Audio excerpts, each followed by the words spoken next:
Welcome to The Explainer. Today, we're diving into a fascinating perspective from Cynthia Enloe that honestly completely flips how we look at global power. She makes this compelling argument that the massive, high-stakes machinery of international politics, the military bases, the diplomatic summits, the big defense treaties, all of it actually runs on an invisible engine. And that engine is the hidden, often completely uncompensated labor of women. So here's our roadmap for today. We'll start with the invisible base women, move right into policing race and marriage, and then examine the good military wife.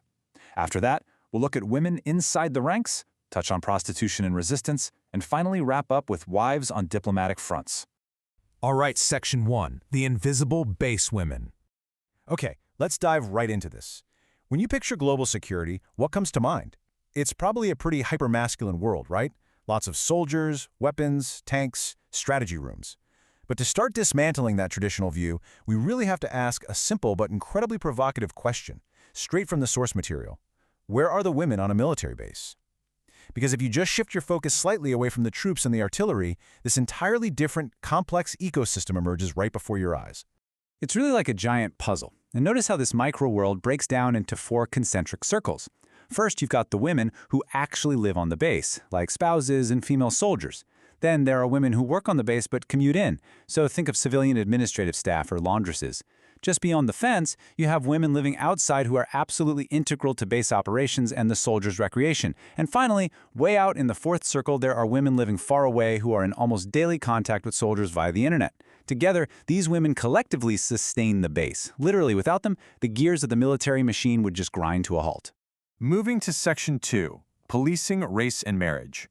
So because these local relationships are just absolutely crucial, military commanders historically went to some pretty extreme lengths to manipulate them, just to keep their bases running exactly how they wanted.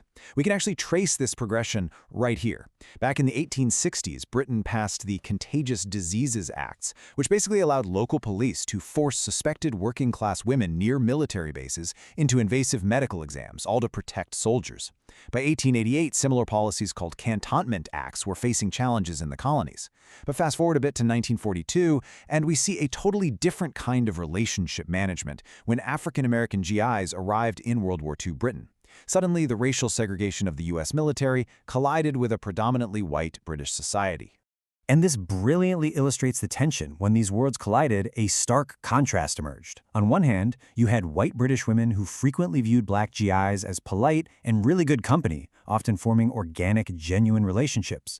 But on the other side, you had white American officers enforcing what they called a gentleman's agreement to actively block and prevent mixed-race marriages. They would transfer soldiers, they would counsel the women. It just goes to show how deeply governments will intervene in personal, private relationships just to maintain their preferred version of military order. Up next, Section 3, the good military wife. Let's zoom in on the domestic front for a second. The role of the military wife has been carefully managed by the military brass for generations, and I want to share this highly personal diary entry from 1901. Jessie Anglam, who was an American Army officer's wife stationed in the Philippines during an insurgency, wrote, "Tuesday 5, rained all day. Wednesday 6, rained part of day. Thursday 7, rained all day." I mean, it really injects so much empathy into our understanding of this topic. She was incredibly bored, isolated in a hotel, and literally only there out of wifely duty to the empire. To put that historical isolation into a modern perspective, check out this staggering number: 93.7%. That is the percentage of all heterosexual spouses of U.S. active duty personnel who are women. It proves beyond the shadow of a doubt that the military family is fundamentally a gendered reality. The modern military institution relies profoundly on this very specific demographic. So the big takeaway here is that unpaid wifely volunteer work is quite literally the glue of base communities. The military counted on this uncompensated labor to keep morale high and operations smooth, especially for officers rising through the ranks. But, there was a heavy price for this. It demanded a kind of feminized silence. To be the good military wife meant enduring hardships, acting as a virtual single parent during deployments, and historically, staying entirely silent on serious issues. We're talking about divorce inequalities and domestic violence, because speaking up could tarnish a base's reputation and ruin a husband's chance at promotion. Moving right along to Section 4, Women Inside the Ranks. Now, even inside the gates, the source material shows us that the rules of militarized masculinity still heavily apply. Look at this striking data point. Back in 2011, African American women constituted 39.1% of active duty enlisted Army women. Now, to put that into perspective, that far exceeds their civilian demographic proportion, which was only around 12% of the U.S. female population at the time. It's a really clear indicator of how the intersection of race, class, and gender profoundly shapes who is actually volunteering to serve in these enlisted roles. But serving inside those gates comes with unique systemic risks. It got to the point where the Veterans Administration actually had to recognize a specific subset of PTSD called military sexual trauma, or MST, which is brought on by being sexually assaulted by a fellow soldier. The source objectively reports on this internal epidemic of assaults, and it notes something really troubling. The military's own hierarchical chain of command frequently acted as an invisible wall. Victims often found that this chain blocked justice, with superiors protecting the institutional status quo over the actual safety of their female soldiers. Section 5. Prostitution and Resistance. Let's move outside the gates now and see how this builds, because out in the local entertainment districts, civilian women sparked major international resistance that literally changed global security maps. Over in the Philippines, around the massive Subic Bay base, local feminist groups started documenting these exploitative bar fine systems and mandatory AIDS exams that were imposed on local women. And here's the kicker: American male soldiers were completely exempt from these exams.